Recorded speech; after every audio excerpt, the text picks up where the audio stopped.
Bueno, un gusto tenerla en esta entrevista. De antemano agradecerle el tiempo que se ha dado para poder compartir su experiencia de trabajo con nosotros y poder hablar acerca de la labor que a usted le competen hacer acá en la escuela y qué tal ha sido su experiencia. Ujú. ¿Ya? La idea de esta entrevista es poder conocer las labores principales que desarrolla y también conocer eh, qué tanto de lo que es ley se puede aplicar en la realidad, en lo práctico, y qué tanto no, en la realidad no se aplica. Ujú. Así que me gustaría saber, en primer lugar, cuáles son sus labores principales, no tan específicas, acá en la escuela, y cuántos años lleva trabajando en este establecimiento. Bueno, en primer lugar, agradecer la invitación a participar de esta experiencia o experimento que están haciendo ustedes de entrevista. Si hablara de toda la experiencia, tendríamos para harto rato porque llegué en el año 93 aquí al colegio y ya he pasado por tres modalidades distintas de trabajo. En aquellos años se hablaba de educación especial, los cursos especiales con un decreto 490 del año 90, donde se trató de insertar una escuela especial dentro de una escuela básica, para entenderlo en la práctica así. En el año 98 se transformó esto en la nueva ley, decreto ley 1 del 98, de proyectos de integración, donde se intentó hablar de la integración, no tanto de la inclusión, eso fue ya posterior, y la idea es que los niños no fueran segregados en un espacio particular, sino que fueran insertos a la sala de clase, educación básica, y que fueran simplemente apoyados. Ahí ya se comenzó a hablar de apoyo pedagógico, apoyado en ciertas áreas donde a ellos se les complicaba más, digamos, que eran las áreas cognitivas. Y se habló de opciones, desde opción 1 a la 4, desde niños más leves a más severos. La 4 respondía al antiguo curso especial, que solamente algunos colegios permanecieron con esa modalidad. Aquí en Longaví tenemos dos. Dos. La urbana, la escuela urbana y los cristales. Ellos permanecen con opción 4. Y ahora, con el decreto 170, no se habla de opciones, se habla de necesidades permanentes o transitorias. Claro. Uh-huh. Ingresó en el año 1993. Exacto. Eso quiere decir que ya lleva más de 20 años. 20 años trabajando en educación especial. Exacto. Uno, cuando le pregunta a los niños qué desean ser cuando van a ser grandes, algunos dicen astronauta, algunos dicen profesor, Uh-huh. ¿ya? Pero son pocos los que dicen profesor de educación especial, o educador diferencial, o educadora diferencial. ¿Qué la motivó a usted a estudiar esta carrera? ¿Cuál fue su motivación interna para estudiar este tipo de pedagogía? Mira, la verdad es que mi intención era psicología. Ya. ¿Ya? Por situaciones económicas, que es entendible y lo que ocurre. En ese tiempo, 4 hermanos en la universidad al mismo tiempo, yo tenía que decidir Talca. Y en Talca lo más cercano a la psicología es educación especial, o por lo menos yo lo vi así en ese momento. Ahora creo no haberme equivocado. Yo creo que en esta carrera sí se usa mucho la psicología, tanto con el trabajo con los niños, que es algo que realmente es muy poca la preparación que recibe en los años de preparación académica universitaria, como en la relación entre pares, las relaciones interpersonales, habilidades sociales. Para lograr una madurez profesional como persona, digamos, se usa mucho la psicología. Hay que tener mucho tino para el trato con niños y adultos pares, digamos. Claro, Sí. claro. Bueno, tiene bastante relación, ¿no? Finalmente, tanto la psicología como la pedagogía tienen como eje de estudio del ser humano. Y necesariamente este proyecto en sí, porque hay proyectos de integración de lenguaje, de trastornos específicos, principalmente de necesidades intelectuales, ¿ya? Necesariamente tú tienes que manejar conceptos para relacionarte con la psicóloga, que es la persona que evalúa y la que en cierta forma da el pase para que un niño sea incorporado o no. Claro. a que priman dos cosas, que es la conducta adaptativa del niño y esa da el paso, digamos, a que sea evaluado o no intelectualmente. Entonces, necesariamente la relación con el profesional tiene que estar. Tiene que existir. Exacto. Claro, ahí a medida que avancemos la entrevista vamos a ir tocando esos puntos más específicos. Sabemos que usted trabaja en una escuela que está inmersa en un ambiente rural, en un entorno rural. ¿Cómo definiría usted a la comunidad educativa, a las familias, a los padres, a los niños que conforman esta escuela? ¿Qué son las cosas que las caracterizan? Ya. Esta escuela es bien especial en realidad. Está, como dices tú, en un ambiente rural que no tendría por qué suponerse que ambiente rural significa bajo nivel sociocultural. Tenemos aquí diferentes escuelas, por ejemplo, de la comuna de Longaví, donde tienen quizás las mismas características económicas, pero sí son distintas culturalmente. Aquí la comunidad de Paine es una comunidad que yo siempre la he caracterizado como asistencialista, siempre en espera de que se le entreguen los apoyos, siempre a la espera de que se le entregue el recurso, y de muy poca iniciativa y de muy pocas expectativas de progresar. Y eso es transferido generalmente a los niños. Son muy pocas las familias que se destacan, por decir, y que se note, digamos, en el alumno que aquí hay una expectativa mayor de tener un mejor futuro.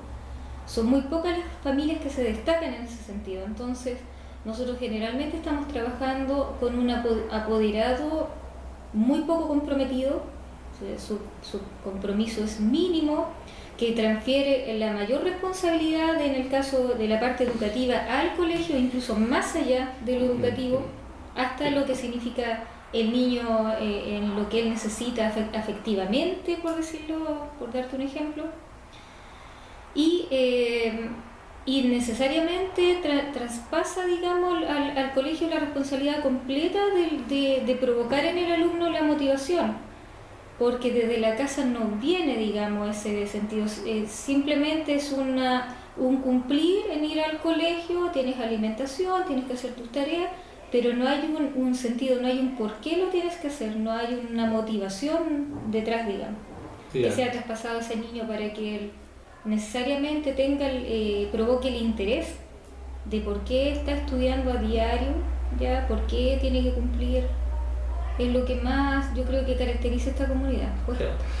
También hemos notado que acá un elemento que caracteriza a la comunidad escolar es que existen familias que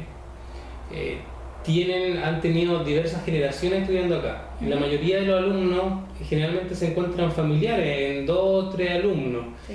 Y muchos de los padres de los actuales alumnos fueron alumnos en su tiempo, incluso los abuelos, incluso los papás de los padres, ¿no es cierto?, los abuelos de nuestros actuales alumnos. ¿Cómo afecta ese lazo sanguíneo el proceso educativo de los niños? Sabemos que hay algunos problemas educativos que son hereditarios. Hemos visto que, por ejemplo, acá hay padres que tenían problemas de aprendizaje y que han sido heredados a su hijo de cierta forma. ¿Afecta realmente? ¿Es un factor importante? Es un factor importante. Mira, aquí tú lo puedes ver de 2 formas. Una, como dices tú, la herencia genética, eso es inevitable. Tenemos familias que históricamente son niños que nosotros sabemos que van a llegar y que después el diagnóstico te lo confirma, que llegan con un alto índice de una posible discapacidad. Llegan y del minuto que nosotros los evaluamos, el diagnóstico lo confirma. Y hay otra parte que también afecta mucho, que es las familias aquí, de por sí este ambiente, digamos, de bajo culturalmente, provoca que en realidad hay poco movimiento o poca interés o actividad, digamos, a nivel cultural. Evita, digamos, que haya un movimiento mayor de generaciones que provoquen cambios. Hay muy pocos chiquillos que han egresado aquí, han llegado a ser profesionales, pero generalmente los alumnos, tal como decías tú, han pasado generaciones, abuelos, tíos, uno dice son personas que en algún minuto la escuela educó. ¿Por qué no se provocó el cambio cultural y ya en la nueva generación provocar alumnos con mayor interés? La verdad es que yo me lo respondo que simplemente el ambiente absorbe. Una vez que el alumno está aquí 8 horas de clase, llega un fin de semana o bien egresa de octavo, en el minuto que tú lo quieras ver temporalmente, digamos, siempre llegando a su nido, el ambiente absorbe, tiene mucho más peso de lo que los factores que nosotros podamos tratar de ahí, de involucrarnos con esta vida de este niño, pesa menos. Mucho mayor peso es la cultura familiar, pesa, la relación que tiene ahí en el nido de la persona. Exactamente. Y bueno, ya que estamos hablando de los alumnos, ¿con qué tipo de alumnos trabaja específicamente usted? Bueno, ahora estamos trabajando con alumnos desde prebásica a octavo año en cuanto a edad, ¿ya? Alumnos de 5 a el mayor 14 años. Son alumnos que responden a necesidades permanentes y transitorias y ahora se van a incorporar lenguaje en prebásica. Y transitoria se entiende como inteligencia limítrofe, y en necesidades permanentes tenemos hasta niños moderados, con diagnóstico moderado. Ese es el rango, digamos, que estamos atendiendo nosotros en este año. ¿Cuál es el proceso que se sigue desde que un niño es evaluado hasta que pasa un determinado tiempo y ese niño egresa después que ustedes son atendidos? ¿Cuáles son los primeros pasos para evaluar a un niño? ¿Cuál es el trabajo que desarrollan ustedes con él? Y hasta que finalmente egresa del programa de integración. Ya, delante me había anticipado un poco. Claro. Aquí lo que prima es la apreciación del psicólogo. ¿Ya? El psicólogo hace un despistaje de lo que llamamos conducta adaptativa. El ministerio o secretaría, bueno, en este caso igual secretaría ministerial, yo diría que hace como unos 3 años atrás no recuerdo bien, se empezó a privilegiar las conductas adaptativas, o sea, la relación, en realidad, cómo el niño se desempeña, su autonomía o independencia en el desempeño dentro del espacio donde él está, dentro de su contexto. Y es evaluado por un test de conducta adaptativa. Si esta conducta adaptativa es baja, si el niño demuestra tener pocas habilidades comunicativas, motoras, sociales, porque se evalúan todas las habilidades, pasa, digamos, una evaluación intelectual y no al revés.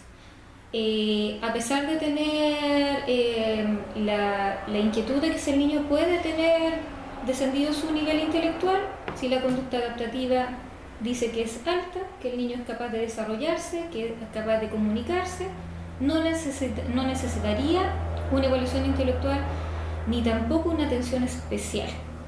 ¿Ya? Aquí nos ha pasado, entre paréntesis, o sea, los niños generalmente, hay algunos niños que pasan desapercibidos, es como una pseudo deficiencia, es como ellos en su relación social, uno los ve y se manifiestan como cualquier otro niño, cuando son confrontados a una actividad que realmente requiere un desempeño cognitivo, se deja ver la deficiencia o la necesidad. Entonces ahí de repente uno entra en la comunicación con el profesional y ha accedido a evaluar igual, ¿ya? Y provoca el informe intelectual. Luego se hace todo un expediente, digamos, donde se completa los datos con una entrevista a la familia. Para poder ser evaluado es primordial la autorización del apoderado. Es necesario que ella sepa para qué se va a evaluar y si está de acuerdo o no para que el profesional intervenga. Si no es autorizado por la familia, no se puede proceder, la escuela no tiene la autoridad. ¿Ya? Se complementa también con un informe que se hace a la familia también, donde se establecen los compromisos tanto de la escuela como del apoderado, y un informe curricular o pedagógico que también evalúa por áreas de desempeño del alumno, matemática, lenguaje, motores, etc. Es un expediente que se llena, luego comienza el trabajo, obviamente se le entrega por reglamento 10 horas de atención. De esas 10 horas se esperan que 8 al menos sean en el aula de apoyo o aula común y 2 sean focalizadas en el aula de recursos, donde no necesariamente todos los niños integrados debieran asistir, sino que los niños que tienen un diagnóstico más descendido.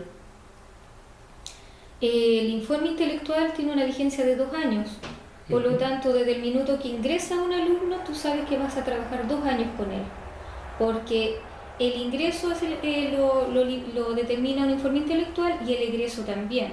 Por lo tanto, a 2 años después, el niño es reevaluado y ahí se ve si el niño tiene una alta o no. Generalmente las altas no son rápidas, sobre todo por el diagnóstico. Los niños de inteligencia limítrofe, que son transitorios, tal como lo dice el nombre, debiera ser un paso transitorio. Debieras tener 2 años y el niño egresar y poder ser autónomo e independiente en su desempeño. Claro. Los niños con discapacidad es bastante difícil que ellos egresen, por eso se llaman necesidades permanentes. En ese caso, si un alumno, por ejemplo, llega hasta 8º año básico y continúa con esta necesidad educativa permanente, sí. ¿Lo informe, el proceso continúa en la enseñanza media? Continúa. Los liceos ya la mayoría tiene proyectos de integración escolar y al minuto de la matrícula la madre debiera informar que su niño viene con la participación dentro de un proyecto de integración escolar y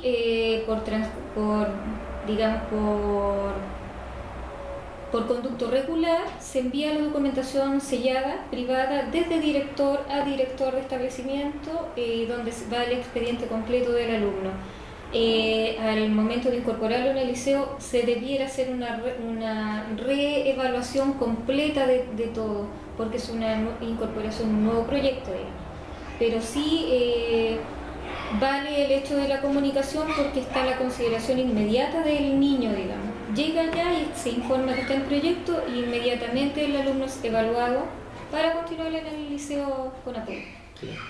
¿Qué profesionales intervienen en este proceso de evaluación? Porque sabemos que durante el proceso de evaluación hay una evaluación diagnóstica, hay una evaluación que es pedagógica, también hay una evaluación que es clínica.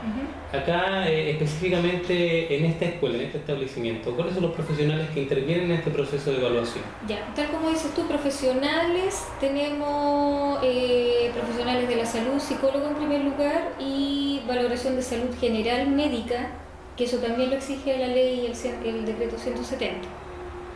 Y dentro del colegio interviene la profesora jefe en primer lugar, que ella es la primera que hace ver la necesidad de un niño y solicita una evaluación. La profesora de integración hace un despistaje, que es la evaluación de este informe pedagógico curricular, ¿ya? Que también puede intervenir la profesora porque es un test, digamos, un formulario que solamente en base a la observación de las conductas y el desempeño del niño. Entonces, generalmente las personas que están trabajando ya con el alumno tienen más que decir que la profesora que lo está recién evaluando. Yo creo que principalmente eso, la conducta adaptativa debiera hacerse también por la persona que lo conoce. En este caso, nosotros generalmente lo aplica la profesora jefe y si no, por ejemplo, profesoras que vienen asumiendo los alumnos como primero básico, necesariamente tiene que